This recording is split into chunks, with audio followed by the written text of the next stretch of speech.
रात के 2 बजे का वक्त था। कमरा बंद, लाइट बंद, सिर्फ मोबाइल की मध्यम रोशनी। वीडियो की आवाज़ गूंज रही थी। फिर अचानक वो बंद हो गई। ज़ैनब का दिल ज़ोर ज़ोर से धड़कने लगा। ऐसा लगा जैसे कोई दरवाजे के पीछे खड़ा हो। दस्तक दी, ठक ठक। ज़ैनब ने चौंक कर पीछे देखा, कोई नहीं था। फिर उसके दिल से एक आवाज़ उठी, ज़ैनब, क्या तू नहीं जानती कि तेरा रब देख रहा है? वो लरज़ गई, मगर ये खौफ कुछ लम्हों का था और अगले ही लम्हे शैतान ने सरगोशी की। सब सो रहे हैं, किसी को क्या पता चलेगा? कुछ महीने पहले ज़ैनब बिल्कुल मुख्तलिफ थी। वो नमाज़ पढ़ते, कुरान पढ़ते और दिल में अल्लाह का खौफ रखती थी। मगर आहिस्ता आहिस्ता दिल की तन्हाई ने उसे बदलना शुरू किया। अम्मी अब अक्सर बीमार रहती, दोस्त मसरूफ़ और दिल में एक खामोश खालीपन। एक दिन दिल बहलाने के लिए उसने गूगल पर सर्च किया, बेस्ट उर्दू रोमांटिक नॉवेल्स। पहला नॉवल खोला, फिर दूसरा, फिर तीसरा। शुरू में क्यूरियोसिटी थी, फिर दिल बहलने लगा और फिर हराम कहानियाँ इसकी आदत बन गई। पहले वो सिर्फ अल्फाज पढ़ती थी, फिर उन अल्फाज को तसव्वुर में देखने लगी, फिर उन किरदारों से मोहब्बत करने लगी। यही वो लम्हा था जब ज़ैनब का दिल अंधेरा होने लगा।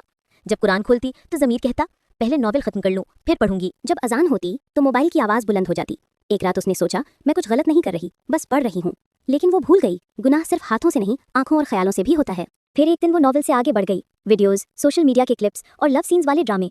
ज़ैनब खुद से कहती, बस देखने में क्या हर्ज है, मैं तो अमल नहीं कर रही। मगर दिल की पाकी दिन ब दिन कम होने लगी। नमाज छोड़ गई, कुरान की आयतों का असर जाता रहा और तन्हाई अब गुनाह का वक्त बन गई। एक दिन कुरान क्लास में उस्तानी ने कहा, बेटियों, याद रखो, जो तन्हाई में गुनाह करता है, अल्लाह उसे कभी रुसवा किए बगैर नहीं छोड़ता। ज़ैनब के दिल में तीर लगा। पूरा दिन उसके अल्फाज कानों में गूंजते रहे।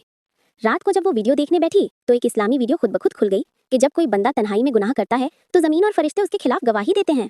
ज़ैनब के हाथ कांप गए। इसने फौरन मोबाइल बंद किया और आंखों से आंसू बहने लगे। या अल्लाह, मैं गुनहगार हूँ, मैंने तेरी दी हुई तन्हाई में गुनाह किया, मुझे माफ़ कर दे।